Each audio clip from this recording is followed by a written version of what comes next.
बिस्मिल्लाहिर्रहमानिर्रहीम। औरतों में हैज की इब्तिदा कैसे हुई? क्या ये लड़कियों के लिए सजा है? क्या ये सच है कि हजरत हव्वा अलैहिस्सलाम को सबसे पहले हैज आया जो अल्लाह की तरफ से उनके लिए सजा थी? क्या हैज की इब्तिदा बनी इसराइल से हुई? क्या बनी इसराइल से पहले औरतें हैज से पाक थी? आज की वीडियो इंतहाई तहकीक के बाद बनाई जा रही है, जिसमें हम अपने नाज़रीन को कुरान और हदीस और मुस्तनिद रवायात से इन सब सवालात के जवाबात देंगे। असल में इस मौजू पर बात करना इसलिए भी जरूरी है कि आजकल बहुत सी वीडियोस फैल रही हैं कि जिनमें गैर मुस्तनिद रवायात पेश करके सादा मुसलमानों को गुमराह किया जा रहा है। ऐसे ही वीडियोस देखकर हम सब अपनी माँ हजरत हव्वा अलैहिस्सलाम पर बुराई बांध देते हैं। बनी इसराइल की औरतें मर्दों के साथ मस्जिद में जाकर नमाज पढ़ा करती थी। मर्दों और औरतों के दरमियान एक पर्दा होता था। फिर एक दिन एक लड़की अपनी एड़ियां उठाकर मर्दों में अपने आशिक को देखने लगी और फिर उसने ये रोजाना का मामूल बना लिया। उसकी देखा देखी सभी औरतें अपनी मस्जिद में आती और फिर एड़ियां उठाकर पर्दे के ऊपर से गैर मर्दों से ताक झांकने लग गईं। चुनाचे उनको मस्जिद में जाने से ऐसे रोका गया कि उन पर हैज मुसल्लत कर दिया। अब कुछ लोग इस रवायत से ये सबक लेते हैं कि हैज की इब्तिदा ही बनी इसराइल से हुई, जो कि गलत है, क्योंकि मुफस्सरीन इस रवायत की तफसीर में लिखते हैं कि ये हैज आम नहीं था, बल्कि बनी इसराइल की औरतों को मस्जिद में गुनाह करने की अल्लाह पाक ने ऐसी सजा दी कि 4 महीने तक मुसलसल सुबह शाम वो औरतें हैज की कैफियत में रही और मस्जिद में आना बंद कर दिया। फिर जब अल्लाह पाक ने उनकी तौबा कबूल की तो ये आजाब उन पर से खत्म हुआ। सही अहदीस मुबारका से ये बात साबित है कि औरतों में हैज की इब्तिदा रोजे अव्वल से है। आइए इस बारे में 2 अहदीस मुबारका बयान करते हैं, जिनसे साबित होगा कि हैज की इब्तिदा पहले दिन से ही है, न कि बनी इसराइल से इसकी। हजरत आयशा रज़ियल्लाहु अन्हा हुज्जतुल विदा में अल्लाह के रसूल सल्लल्लाहु अलैहि वसल्लम के साथ हज के इरादे से निकली। रास्ते में उन्हें हैज आ गया तो वो इस अंदेशे से रोने लगी कि अब वो मनासिक हज अदा करने से महरूम हो जाएगी।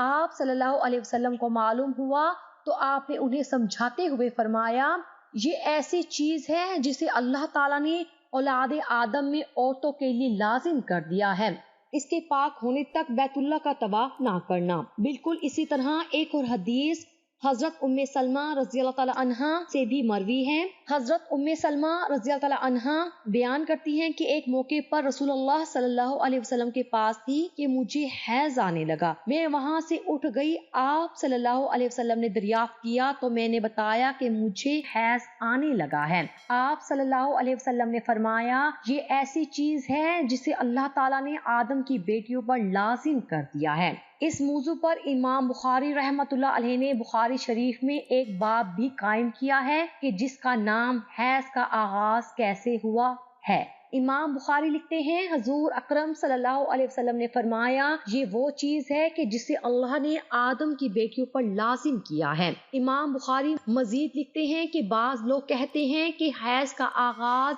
बनी इसराइल से हुआ है, जबकि इस मामले में नबी करीम सल्लल्लाहु अलैहि वसल्लम का इरशाद ज्यादा मोतबर है, चूंकि हजूर सल्लल्लाहु अलैहि वसल्लम ने फरमाया कि अल्लाह ने हैज को आदम की बेटियों पर लाजिम किया है और इसलिए बनी इसराइल से पहले भी हजरत आदम की औलाद में हैज मौजूद था। अल्लामा इब्ने हजर अस्कलानी और फतहुल बारी में भी यही साबित किया गया है कि हैज इब्तिदाई तख्लीक से औरतों को आता रहा है। अब बात करते हैं उन रवायात की कि जिनमें ये कहा जाता है कि हैज की इब्तिदा हजरत हव्वा से हुई और ऐसा बतौर सजा हुआ। इमाम तिबरी रहमतुल्लाह अलैह सूरत बकरा की आयत नंबर 25 की तफसीर में हजरत अब्दुर्रहमान बिन जैद रहमतुल्लाह अलैह की ये रवायत नकल करते हैं कि हजरत हव्वा को पहले हैज नहीं आता था, उनकी तख्लीक पाकीज़ा हुई, यहाँ तक कि उन्होंने अल्लाह की नाफरमानी की और ममनुआ फल खाया जिससे उनको जन्नत से निकाला गया और फिर उनको हैज और हमल की सजा दी गई।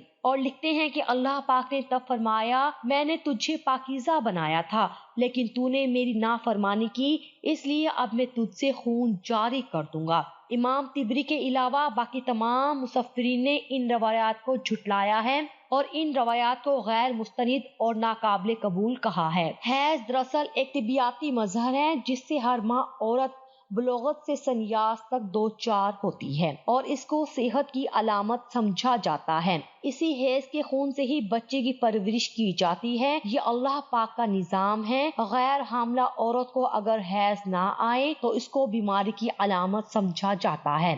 یہ عورت کے لیے کوئی سزا نہیں ہے اور نہ ہی یہ بات کسی روایت سے ثابت ہے کہ حیض عورت کی سزا ہے، بلکہ یہ ایک ذمہ داری ہے جو اللہ پاک نے انسانیت کی تخلیق کے لیے عورتوں پر ڈالی ہے۔ اسی لیے جو عورتیں اس ذمہ داری کو بخوبی نبھاتی ہیں وہ اجر و ثواب کی مستحق ہیں۔ جیسا کہ حضرت عائشہ رضی اللہ تعالی عنہا نے ایک دفعہ حضور پاک صلی اللہ علیہ وسلم سے سوال کیا کہ اے اللہ کے نبی، مجھے تو لگتا ہے کہ عورتیں پیدا ہی مصیبت جھیلنے کے لیے ہیں۔ حضرت عائشہ کا اشارہ حیض اور حمل کی تکالیف کی طرف تھا۔ حضور پاک صلی اللہ علیہ وسلم مسکرائے اور فرمایا، نہیں، بلکہ یہ ایسی چیز ہے کہ جس کے ذریعے بنی آدم کی عورتیں آزمائی گئی۔ اس حدیث کی تشریح میں علامہ ابن حجر رحمۃ اللہ علیہ فتح الباری میں لکھتے ہیں کہ عورتوں کی تخلیق ہی اللہ پاک نے ایسے کی کہ انہیں حیض آئے، ان پر پہلے دن سے ہی لازم قرار دیا گیا۔ جو عورت اس پر صبر کرے گی